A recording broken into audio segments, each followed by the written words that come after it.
Shrimati Sushma Yadav madam का stage पर, बहुत जोरदार और हमारे ऑथराइज्ड ऑफिसर श्री महेश चंद जी का, और हमारे प्राचार्य श्री अजय कुमार जी का।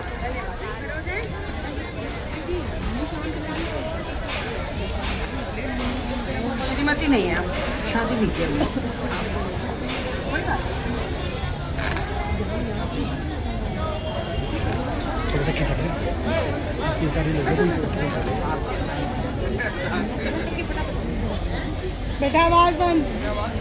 Respectable Shri Mahesh Sharma ji, authorized officer of the school, Mr. Ajay Kumar Agrawal, principal of the school, Mrs. Sangeeta Issa in front, principal of the senior secondary girls school here, Karamveer Singh ji, retired principal, ये school only, Dr. K.K. Yadav, my dear brother, economist and retired principal, Bolu, very respectable teachers of the school, staff members,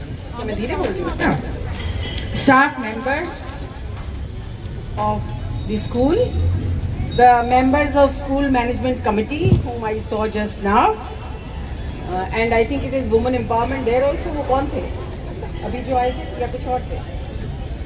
SMC members. Anyway, वही तो school management committee होती कुछ और है? SMC members. Okay. Invited guests, employees of the school in whatever form, miss Anita Pateria ji जिन्होंने अभी मेरा introduction दिया आप सबके सामने बहुत परिचय विस्तार से, एंड बहुत प्यारे बच्चों, वेरी वेरी डियर स्टूडेंट्स। बहुत कम जीवन में ऐसा होता है कि हम उस जगह पहुंचते हैं वापस जहां पैदा हुए होते हैं, और वो इतने वर्षों के बाद, बहुत कम ऐसा, ये मेरा सौभाग्य है।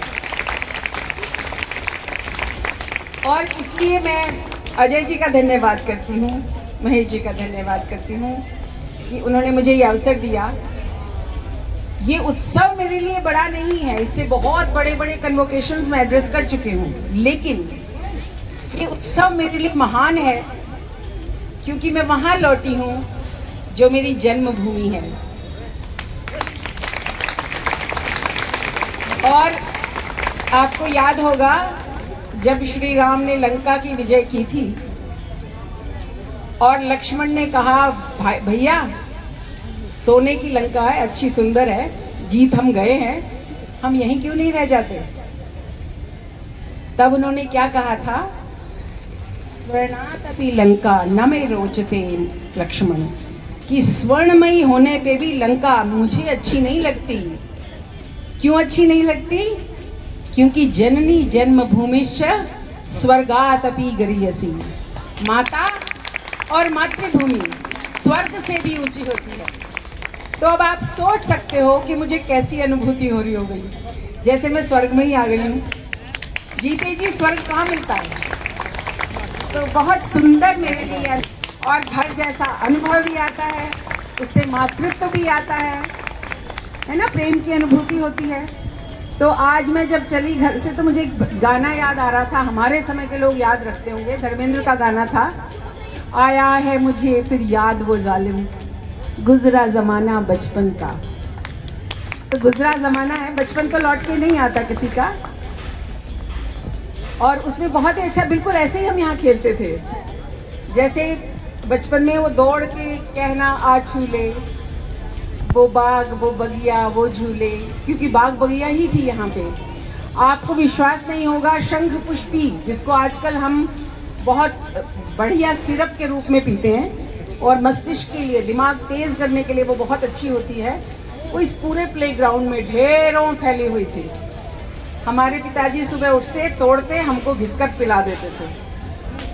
देखिए पिताजी कहाँ ऐसा कर पाते हैं। बाद में लोग मुझे कहते भैया दिमाग कहाँ से आया? मैंने कहा मुझे शंख पुष्पी मेरे पिताजी ने पिलाई है। और बाबा का नाम आपने सुना, वो जरूर बताऊंगी थोड़ा सा। बाबा क्यों कहलाने लगे थे वो, उसके दो कारण थे। अब यहाँ आई डोंट नो कोई अधिकारी है कि नहीं, आप जानते हैं ये स्कूल पहले प्राइवेट था, और प्राइवेट स्कूल हमेशा चंदे से चलता है, फंडिंग से चलता है। वो रात को 12-12, 1-1 बजे तक आसपास के सब गांवों से चंदा लेकर पहुंचते थे घर। मुझे याद है हम सब लोग प्रतीक्षा करते थे, आ जाएं पापा, फिर खाना खाएं, और उससे चलाते। फिर जब रिजल्ट निकलने लगते तो नेचुरली सिफारिश भी आती, सिफारिश आती, भाई इसको पास कर दो, इसको पास कर दो, इसको पास कर दो। अब उनका मन जो था वो बड़ा सहृदय था, कोमल था। जैसे हम कई बार कहते थे हमारी माता अधिक सख्त थी, हमारे पिता जो थे वो माँ जैसे थे बिल्कुल। और इसलिए उन्होंने कहा कि जिसकी सिफारिश आ जाती है वो बच्चा तो पास हो जाता है, और जिसकी कोई सिफारिश करने वाला नहीं है तो वो बेचारा सिर्फ इसलिए फेल हो जाता है। तो उन्होंने उस समय, आपके बोर्ड ने तो ये बाद में, सरकारों ने निर्णय लिया बाद में कि 10वीं तक कोई फेल नहीं होगा, हुआ ना ये निर्णय बाद में। उस समय उन्होंने निर्णय लिया था, क्योंकि पहली परीक्षा 8वीं की होती थी बोर्ड की, और दूसरी परीक्षा 11वीं की होती थी तब तक। तो 7वीं तक वो आते, रिजल्ट कहते सब पास, तो सब कहते बाबा जिंदाबाद। ऐसे ही दूसरा रिजल्ट बोलने आते तो 8वीं के बाद 9वीं, 10वीं, 11वीं में बोर्ड होता था तब, तो 9वीं 10वीं का रिजल्ट बोलते सब पास, बच्चे बोलते बाबा। एक नाम तो इसलिए बाबा पड़ा उनका, क्योंकि वो सबकी सोचते थे। केवल वो बच्चे नहीं जिनके कुछ विशेषाधिकार हैं या जो विशेष रूप से कहीं हैं, बल्कि वो बच्चे जो सब स्कूल में पढ़ने आते थे। और जो बच्चे उस समय गरीब थे, जिनके पास लाइट मैं पैदा हुई थी उस साल यहाँ आई थी, तब तक यहाँ बिजली नहीं थी, उसके साथ ही आई थी, और जिनके घरों में तब भी बिजली नहीं थी, तो उन्होंने यहाँ एक ऊपर कमरा बनवा लिया था। उस कमरे में वो बच्चे रात भी रुक सकते थे।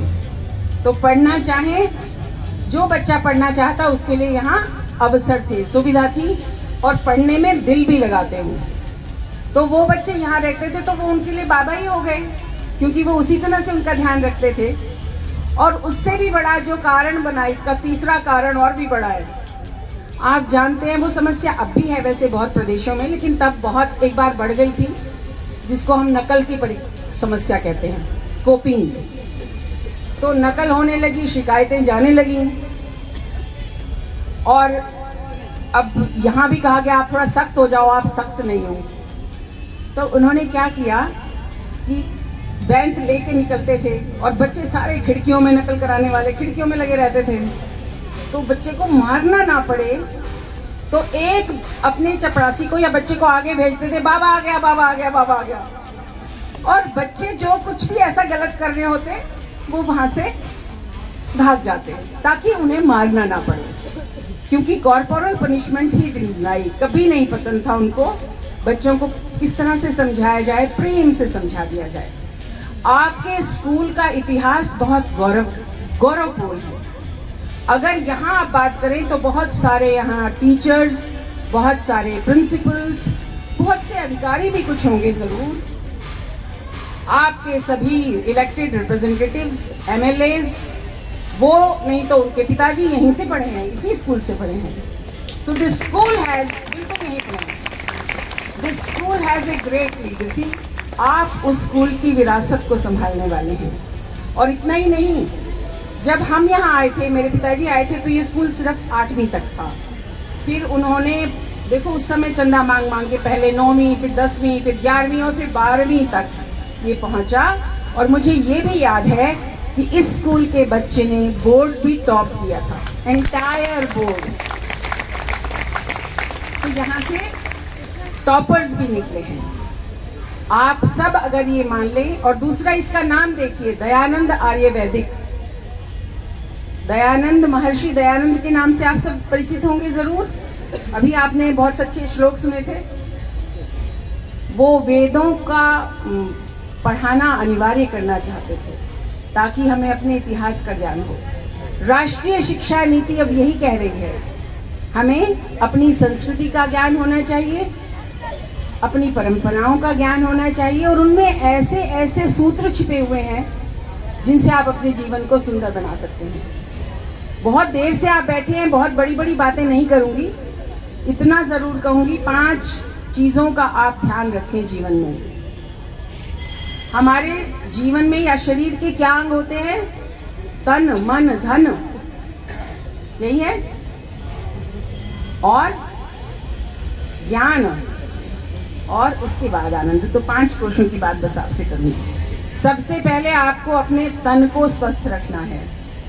तन कैसे स्वस्थ होता है?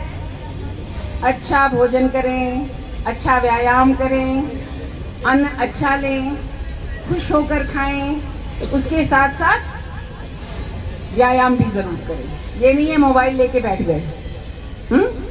पुस्तकें पढ़ें, लेकिन साथ साथ शारीरिक काम भी करें। दूसरा होता है मन। तन तो आप संभाल भी लें, लेकिन मन तो बहुत दौड़ता है ना। अभी भी आप बैठे यहाँ हो, मन कहाँ कहाँ है आपको अगर पूछने लगूं, सबके मन कहीं कहीं दौड़ रहे होंगे। तो मन को थोड़ा सा कंट्रोल करें, थोड़ा सा नियंत्रित करें। मन को दौड़ने से बचाएंगे तो ज्ञान प्राप्त कर सकेंगे। फिर आपके जो टीचर्स कह रहे होते हैं आप उसको समझ पाएंगे, उसे समझेंगे तो टॉप भी कर पाएंगे, फर्स्ट, सेकंड, थर्ड पोजीशंस ले पाएंगे, नहीं तो अच्छा अध्ययन जरूर करेंगे। और तन और मन के बाद तीसरा होता है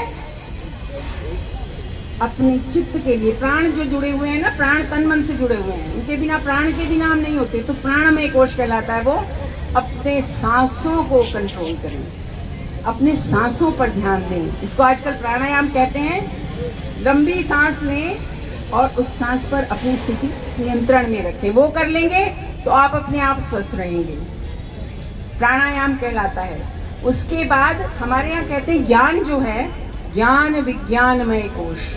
जब ये तीनों चीजें आपकी ठीक होंगी तब आप ज्ञान प्राप्ति के योग्य बनेंगे। तभी आप जो शिक्षा ग्रहण करने आए हैं यहाँ, वो शिक्षा प्राप्त कर पाएंगे। तो वो ज्ञान विज्ञान अलग नहीं होते। ज्ञान किंचित भी ना भयभीत में, क्या हार में क्या जीत में। हार हो या जीत हो, उससे कभी डरना नहीं चाहिए, क्योंकि कोई जीतता है तभी जब कोई हारता है। तो हार जीत दोनों जीवन का हिस्सा है। किंचित भी मैं भयभीत ना, क्या हार में क्या जीत में। कर्तव्य पथ पर जो मिला, जीवन जो है वो कर्तव्य पथ है ना आपका। कर्तव्य पथ पर जो मिला, ये भी सही वो भी सही, ये भी सही वो भी सही। एक बार मैं फिर से आप सबको ढेर सारी शुभकामनाएं देना चाहती हूँ। जीतने वाले बच्चों को जो आज पारितोषिक लेंगे उनको अभिनंदन करना चाहती हूँ, और बाकियों को ये शुभकामना देना चाहती हूँ कि अगले वर्ष वह भी फर्स्ट, सेकंड, थर्ड जो अवार्ड्स होते हैं वो प्राप्त करने का प्रयास करें। आप सबका जीवन सफल हो, ये विद्यालय एक बार फिर से गौरवान्वित हो, और मैं विद्यालय के प्रिंसिपल अजय कुमार जी का, यहाँ के अधिकारी महेश जी का, और आप सभी महानुभावों का बहुत बहुत धन्यवाद करती हूँ। और एक बार फिर आने का जो मेरा हर्ष है यहाँ, उस हर्ष को मैं स्पष्ट तौर पर आप सबके सामने व्यक्त करना चाहती हूँ। ईश्वर ने चाहा तो अगले वर्ष कुछ अधिक के साथ आएंगे हम यहाँ। बहुत बहुत